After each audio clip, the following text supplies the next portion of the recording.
J'ai pas encore eu le temps de lire votre petit livre Vive la banqueroute, mais en gros, sur les différents exemples que vous montrez, est-ce qu'il y a une certaine logique? Je pense que vous prenez des banqueroutes dont les résultats ont été plutôt favorables après pour le reste de la société. Est-ce qu'il y a des choses qui font que sortir d'une banqueroute, ne pas payer ses dettes, il y a des règles ou une procédure qui permet que ce soit finalement plutôt bénéfique plutôt que de faire le maximum pour les rembourser?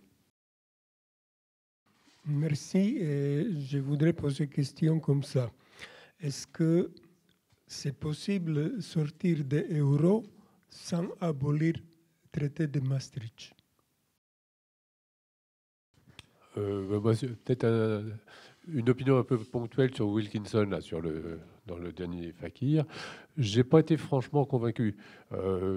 Enfin, convaincu par le discours. D'une certaine manière, pour moi, c'est des évidences par ailleurs. Que dans un pays, on prend les pays riches, puisque ça concerne les pays riches, qu'on dise que l'inégalité est source de mal-être et l'égalité est source de bien-être. Si on détaille un petit peu plus, ça paraît pas anormal. Dans un système inégalitaire, et on peut certainement, si on détaille un peu plus, les pauvres seront pas bien et les riches seront mieux. Sauf que dans un système inégalitaire, il y a souvent beaucoup plus de pauvres que de riches. Donc, effectivement, on fait monter le pourcentage du mal-être. Mais ça au fond, dire que les pauvres vivent moins bien et moins longtemps que les riches, c'est pas en soi un scoop, je dirais. L'autre point que je critique dans cette étude que tu as présentée dans le Fakir, c'est que c'est des fois, d'abord, le côté étude, quoi. Hein, ça permet de. Il a compilé des tas d'études qu'il n'a pas fait lui-même. Il en tire un certain nombre de conclusions. C'est toujours un peu compliqué pour avoir une idée. Et puis, par exemple, quand on prend le dollar comme niveau de bien-être, hein, tant de dollars par an de vie, enfin de gains, là aussi, est-ce que c'est un bon système pour comparer le dollar, le dollar, je suppose qu'avec un dollar aux États-Unis, on peut acheter moins de choses qu'avec un dollar en France ou en Thaïlande. Donc, est-ce que, comme référence le dollar, ce serait le niveau de vie, qu'est-ce qu'on peut acheter avec ce qu'on a, quoi, ce serait plutôt ça. Donc, voilà, ça serait des critiques ponctuelles sur l'article. J'ai une question sur comment revenir en arrière. Est-ce que c'est réversible? Par exemple, vous avez dit tout au début que avant, chaque pays avait un pôle de production pour un certain nombre de marchandises. Maintenant, il y a un pôle de production par continent, en quelque sorte. Alors, si on veut revenir en arrière, on a ce que vous avez dit, certains moyens. Les barrières douanières, c'est un peu difficile hein, maintenant. Si on ne fait pas carrément une sortie, c'est-à-dire si on n'annule pas seulement le traité de Maastricht, mais tous les traités européens. On pourrait éventuellement revenir en arrière en augmentant les barrières environnementales, par exemple pour le trafic routier. Ce qui fait que les marchandises produites en Roumanie ou en Roumanie ou en Tchécoslovaquie, en Slovaquie, reviendraient aussi cher, plus cher. Alors on pourrait envisager un certain nombre de mesures, mais finalement, pour moi, c'est pas encore très clair. Est-ce que vous pourrez un peu préciser comment ça pourrait se passer? Oui, juste aussi peut-être savoir, bon, nous on réfléchit là en France, est-ce qu'il y a des mouvements aussi partout en Europe? Parce que je crois qu'en Europe on n'est pas tous non plus au point par rapport à tout ça. Il y a ça, qu'est-ce qui se passe en Europe? Et puis qu'est-ce qu'on fait du FMI? Parce que le FMI, quand il veut, il annule des dettes, finalement il fait un petit peu la pluie et le beau temps. Est-ce qu'on a les moyens de lutter contre le FMI par exemple? Voilà. Oui, moi je pense, est-ce qu'on a un petit peu réfléchi aussi aux questions du revenu universel, à la question du revenu universel, c'est-à-dire qu'avec un revenu universel, par exemple, la question d'égalité que vous mettez en avant par rapport au bien-être, eh bien, serait évidemment beaucoup plus facile à obtenir. Moi, je voulais revenir sur le fait que, moi je partage assez ton discours et qu'on est taxé, quand on est pour le protectionnisme et la sortie de l'euro, de fasciste ou de nazi. Alors tu as été poli et gentil en citant que des personnes, des économistes libéraux qui font ça. Mais la réalité, c'est qu'aussi dans la gauche de la gauche, on est victime de ces attaques-là quand on défend ces idées. Et c'est peut-être là le principal enjeu, parce que finalement, que les libéraux nous sortent ça, on s'y attendait. Mais qu'à l'intérieur, bon, moi je suis militant à Attac, et cette question-là dans Attac, clairement... Enfin, à la direction d'Attaque nationale, les choses sont très très claires. Le protectionnisme, sortie de l'euro, tout ça, il faut surtout pas en parler parce que voilà, c'est un gros tabou. Et donc l'enjeu, je crois, de travail, il est d'abord là, il est dans nos rangs d'abord d'essayer de montrer qu'on n'est pas des fascistes et des nazis sur ces questions-là. Je voudrais savoir votre position par rapport à des livres de Piketty comme Le capitalisme du XXIe siècle, ou un livre d'Agion qui est sorti récemment et dont on commence à nous rebattre les oreilles, et puis du mensuel Alternative économique qui a quand même bien descendu votre livre Faut-il détruire Bruxelles? Ça se termine par à fuir. Oh bah c'est une bonne nouvelle, je n'ai pas lu cette critique, mais... alors, plusieurs remarques. D'abord, je voudrais faire une déclaration de modestie. Moi, je ne suis pas économiste. Je ne suis pas sociologue, je ne suis même pas politologue, alors que politologue, déjà, c'est assez vaste. Enfin, je ne suis rien du tout. Moi, je me dis, je suis journaliste, c'est-à-dire bon à rien et touche à tout, quoi.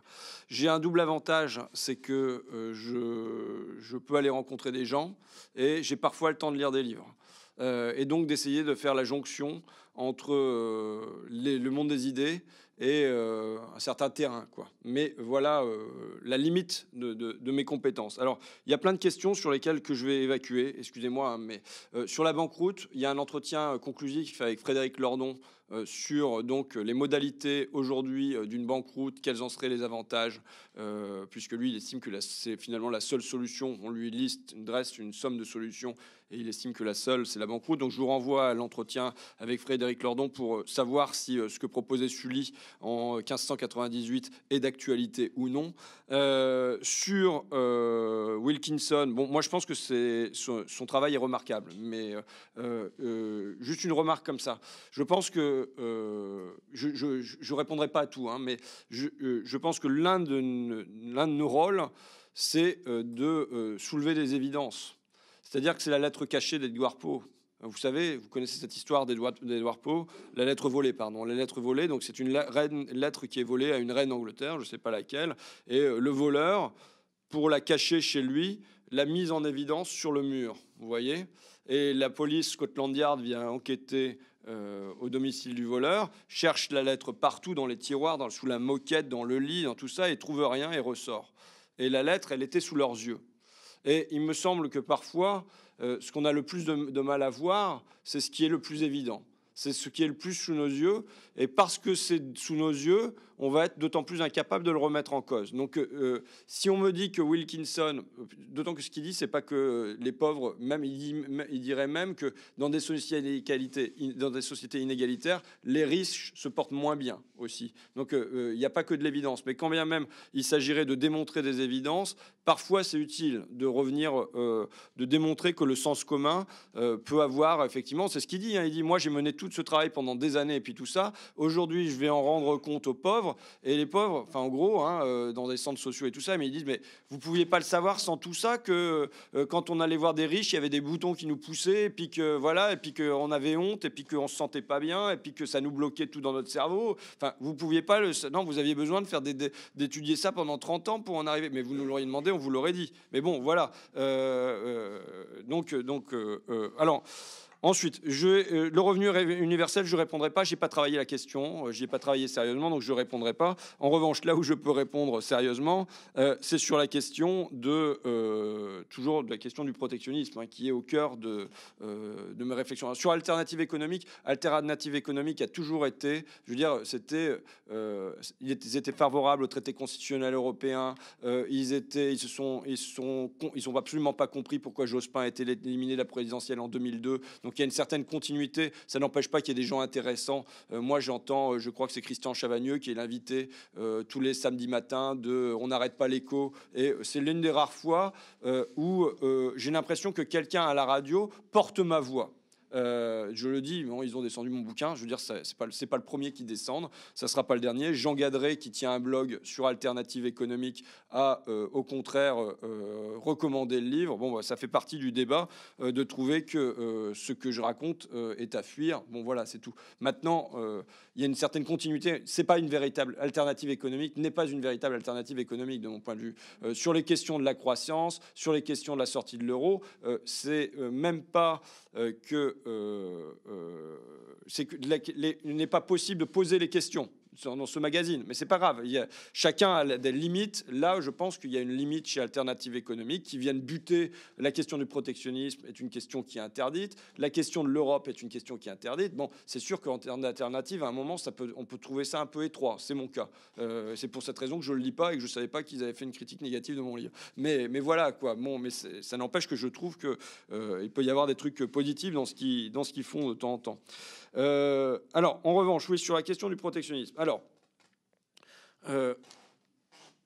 d'abord, c'est évident que aujourd'hui se posent des questions dans la gauche critique de la ligne idéologique qui est la nôtre, à savoir, est-ce que c'est l'altermondialisme? Bon, moi, je n'ai jamais été franchement altermondialiste. J'étais un compagnon de route, toujours, du mouvement. J'ai eu ma carte à attaque un temps et tout ça. Je suis un sympathisant et ça ne m'empêche pas, malgré des désaccords constants, d'être un sympathisant. Je me sentais, il me semble mieux quand, au début, ça s'appelait anti-mondialisation plutôt que altermondialisation. Parce que prétendre qu'on aura la force... C'est ça qui est contenu dans l'altermondialisation. Il paraît, on m'a dit, que Pascal Lamy a sauté de joie quand il a entendu le mot altermondialisation. Il a dit c'est génial, c'est une trouvaille géniale, parfait. Bah oui, parce qu'avec les altermondialistes, on peut trouver un modus vivendi. C'est à vérifier. J'ai demandé à la personne qui m'a dit ça de m'apporter ses sources. Donc mais en tout cas, dans l'esprit, c'est logique. Je me souviens de mes copains qui sont revenus du sommet de Copenhague, donc un sommet sur l'environnement, en disant putain, ils étaient désespérés. Il y en avait qui étaient au bord de pleurer, en disant voilà, les gouvernements ils se foutent de nous. Bon, et je leur disais mais qu'est-ce que vous attendiez que parce que vous faites pression, parce que des ONG font pression, d'un seul coup, tous les gouvernements de la planète se mettent main dans la main et décident youpi tralalala de remonter les normes environnementales. Mais quand est-ce que l'histoire s'est faite comme ça? Prenez 1789.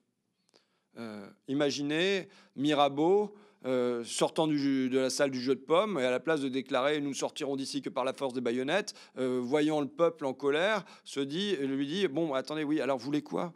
Une république ?» Ouh là là là là là là. Bon, c'était pas en 89 pour l'anachronisme. Vous voulez une république? Bon, bah, je pense qu'il va falloir en discuter avec l'impératrice de Russie, l'empereur de Prusse. Bon, peut-être que du côté du royaume d'Angleterre, avec l'habeas corpus, il y a déjà des pas qui ont été mis. On aura peut-être un peu plus d'écoute, mais bon, vous comprenez. Il faut que ça se fasse au niveau européen, parce que si c'est nous tout seuls dans notre coin, ça c'est pas possible, quoi. Bon, voilà pour la révolution démocratique de 1789. Avec cet esprit-là, n'aurait jamais eu lieu. Mais imaginez les réformes sociales du XXe siècle. Imaginez 1936 aujourd'hui. Léon Blum sort dans la rue, il y a du monde. Vous avez l'air fatigué. Ah, vous voulez des vacances? Non, mais vous avez bien droit. Moi, je veux dire, vous alliez pédaler à la plage et tout ça. Moi aussi, j'y vais de temps en temps. C'est votre droit. Et vous voulez en plus les 40 heures.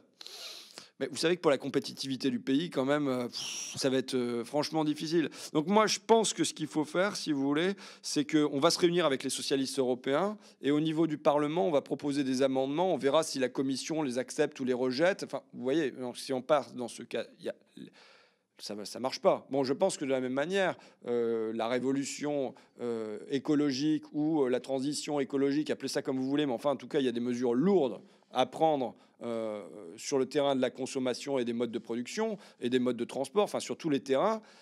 Si on attend que c'est les gouvernements de la terre entière qui se mettent d'accord pour faire un pas, non, ça n'a jamais marché comme ça dans l'histoire. Dans l'histoire, il y a toujours un peuple qui marche, qui fait un pas en avant, et derrière, avec des tempos différents, pour des raisons différentes, avec des conflictualités internes différentes, il y a des peuples qui suivent ou qui ne suivent pas. Vous voyez, mais si on attend que ça soit sur la Terre, tant mieux. Hein, si lors d'un prochain sommet environnemental, il y a des mesures positives qui sont prises pour tous les pays de la planète, tant mieux. Mais je doute que on avance de cette manière-là. Et de la même manière, en Europe, je doute qu'on avance de cette manière-là. Ça veut dire que aujourd'hui, et je dis pas c'est la France toujours, il ne s'agit pas d'être chauvin. 1789, c'était la France pour des raisons qui sont propres au corps social français de cette époque-là. Mais les réformes sociales, ça n'a pas été la France, ça a été l'Allemagne et l'Angleterre qui ont été largement en avance sur nous sur le terrain social. Et ben voilà, aujourd'hui peut-être que sur toutes les questions que j'ai énoncées de rupture avec l'orthodoxie, c'est un pays comme l'Espagne qui va craquer la première. Hein.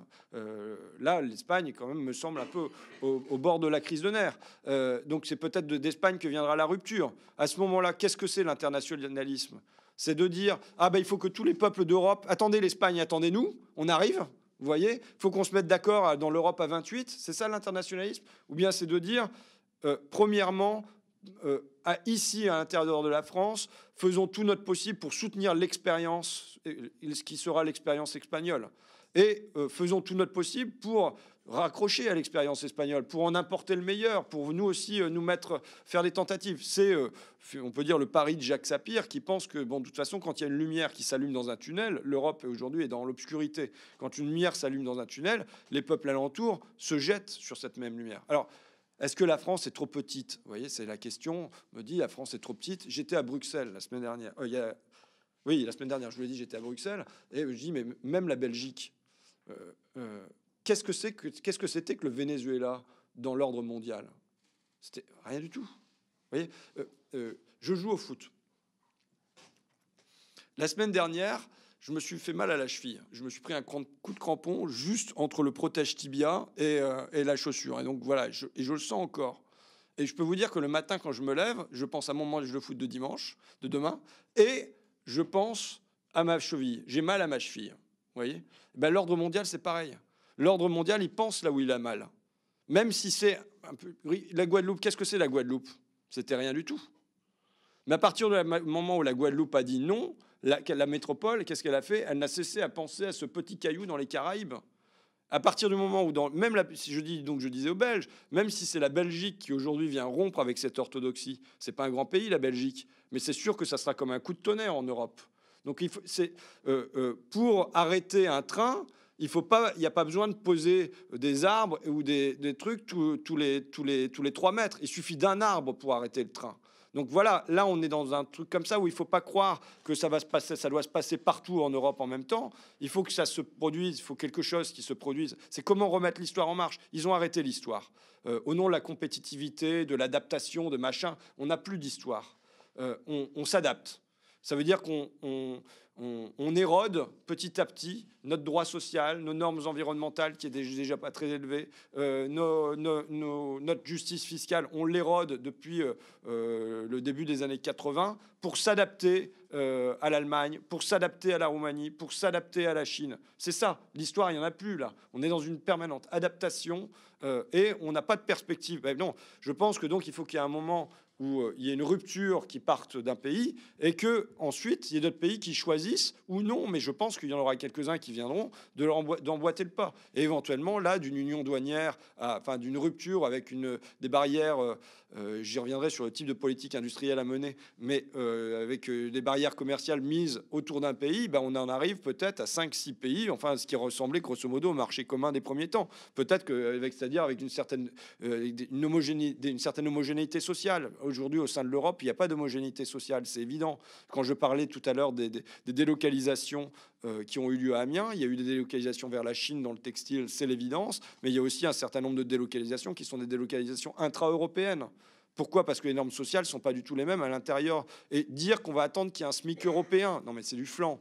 Si on doit attendre l'Europe sociale, sans doute que Alternative économique parie là-dessus, mais c'est pas mon cas, c'est sûr, quoi. Et donc, quand vous disiez, madame, comment faire pour que ça soit réversible? De toute façon, il ne s'agit pas de penser qu'on va revenir à l'état antérieur. C'est évident que non. en revanche, ce qu'il y a à se poser, c'est, je le redisais, quels sont nos objectifs? Qu'est-ce qu'on vise? Et en fonction de ce qu'on vise, comment on va l'atteindre? Ça veut dire que moi, je ne dis pas qu'aujourd'hui, les droits de douane étant de 2% en moyenne aux barrières de l'Union européenne, il faut passer à 20% sur tous les produits de manière aveugle. Ça veut dire qu'on doit se dire, ben voilà, la politique industrielle qu'on vise. Qu'est-ce qu'on veut produire de nouveau ici? Est-ce qu'on veut produire de nouveau ici des t-shirts? C'est peut-être pas la priorité. Vous voyez? Donc, c'est peut-être pas le t-shirt que Jean-Claude porte et qui est un t-shirt Fakir n'est pas produit en France. Non. Que les choses soient claires. Je pourrais expliquer quel est le marché du t-shirt aujourd'hui. Bon, est-ce que faire revenir les t-shirts, c'est la priorité? Je ne pense pas que ce soit la priorité. Donc ça veut dire qu'il y a deux types. Il y a ce qu'on appelle un protectionnisme défensif à mettre en place sur un certain nombre de boîtes dont on ne veut plus qu'ils partent. Comment ça se fait que là, le marché du pneumatique s'est pris quoi? Il s'est pris Continental, c'est mon coin. Il s'est pris Goodyear, oui, mais entre-temps, il s'est pris Dunlop, c'est pas fait. Mais il s'est pris Michelin. Michelin qui a eu un tas de délocalisations chez Michelin. Bon, ben voilà, protectionnisme défensif, ça veut dire qu'il doit y avoir une analyse de ce marché. Et de se dire, ben voilà, pourquoi il y a de la délocalisation? Pourquoi ces boîtes ferment? Est-ce que c'est parce que le marché du pneu est en train de s'écrouler? Ce qui serait une bonne nouvelle sur le terrain environnemental. C'est un peu vrai. Très à la marge, c'est un peu vrai. Pourquoi? Pour deux raisons. Vous voyez, je pense que si jamais on va, je l'ai fait de manière très approfondie sur le marché du lave-linge, dans le prochain numéro, je m'interroge sur le marché du pneumatique, mais je pense que si jamais on parle de politique industrielle et ainsi de suite, il faut aller dans le détail. Pourquoi le marché du pneumatique, il a diminué? En partie parce qu'il y a eu moins de production de voitures, mais aussi parce qu'il y a une politique de ce qu'on appelle de réchappement, c'est-à-dire de recyclage du pneu. Bon, ça c'est la première chose. Mais la deuxième chose qui est le phénomène massif, c'est une délocalisation vers, là, pour Goodyear, on sait que pour Continental, ça a été la Roumanie. Pour Goodyear, c'est la Pologne, pour des raisons de coûts de production, de normes environnementales et de normes de sécurité, et même de normes fiscales, puisque Goodyear est délocalisé dans un endroit où il n'y a pas de fiscalité. Il y a zéro fiscalité. Une zone spéciale en Pologne. Donc voilà, il y a une interrogation. Alors moi, je pense que, par exemple, là, il peut y avoir un protectionnisme défensif sur le marché du pneumatique qui disent, ben voilà, les pneus doivent être produits en France. Il y a encore des choses à défendre sur ce terrain-là. Ensuite, il doit y avoir un protectionnisme offensif. Quels sont les secteurs dont on souhaite voir le jour? Il y a l'histoire des panneaux solaires, mais voilà, si on veut aller vers une transition énergétique ou une révolution énergétique, ça veut dire qu'il y a un certain nombre de productions à mener. Est-ce qu'on souhaite que ces productions se fassent en Chine ou on souhaite qu'elles se fassent ici? Si on souhaite c'est ce qu'on appelle le protectionnisme des industries infantiles, c'est-à-dire des industries qui naissent. Quand une industrie naît, si elle est déjà puissante ailleurs, évidemment, là où elle est déjà puissante, va écraser la naissance dans l'œuf, la naissance de ce secteur. Et bien donc, ça veut dire qu'à ce moment-là, il faut protéger ce secteur-là comme une plante pour qu'elle naisse, pour qu'elle s'épanouisse, pour que ceci et pour que cela, et pour que, ben voilà, si on a besoin d'un certain nombre d'outils, eh ben on aille vers la production de ces outils. Donc je pense qu'il faut y aller. Il ne faut pas dire qu'on va passer de 2 à 20%, ça n'a pas de sens. On a des tas d'outils qui sont à notre disposition. Ça veut dire qu'il faut faire quelque chose. C'est une politique industrielle. Politique industrielle, c'est un mot qui a été interdit par Bruxelles depuis le milieu des années 80. Parce que politique industrielle, ça veut dire qu'on ne laisse pas faire.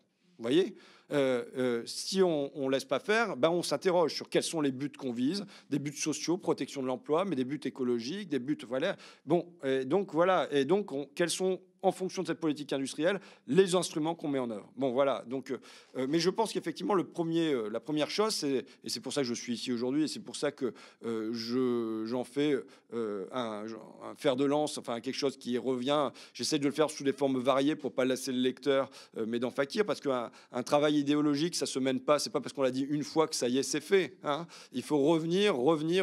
C'est pour ça que je suis intervenu à l'université d'été d'Attaque l'an dernier. C'était la première fois où on pouvait parler de protectionnisme. J'étais sérieusement encadré. Il y avait 4 personnes pour dire que c'était pas bien le protectionnisme, qu'on pouvait être pour des protections, mais bon, blablabla. Enfin bon, voilà. Parce que alors pourquoi il y a cette résistance au sein de la gauche critique? Je termine là-dessus, et puis je vous rends la parole. Il peut y avoir 2 raisons. Hein. D'abord, c'est la victoire des libéraux quand même à transformer une option économique en valeur morale. 3 choses. Une victoire des libéraux qui, donc, ce que j'ai raconté à propos de Duhamel, ça veut dire que ça s'est ancré, y compris dans la tête de nos camarades. La deuxième chose, c'est la sociologie des organisations de gauche.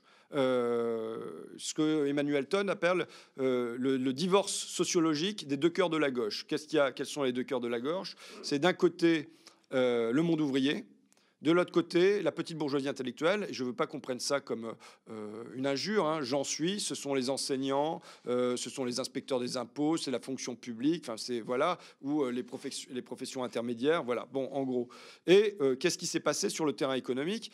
Il s'est passé que le monde ouvrier s'est pris dans la gueule 30 ans de monnaie forte, parce que la monnaie a eu des conséquences aussi en termes de délocalisation, s'est pris dans la gueule 30 ans de monnaie forte et 30 ans de libre-échange. Donc il y a une réaction virulente du monde ouvrier contre ce libre-échange. Ce libre-échange, vous savez, parce que là, on est en train de... Il ne faut pas croire que la critique du libre-échange, ça soit une idée d'avant-garde. C'est une évidence pour le monde ouvrier.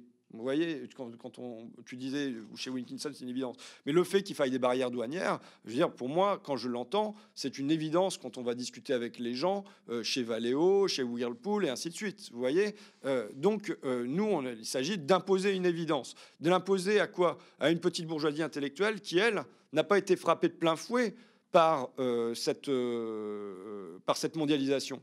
Et donc, c'est pas qu'elle s'en fait le chantre, mais c'est qu'elle l'accepte. Ou bien ce que Emmanuel Todd appelle le passivisme.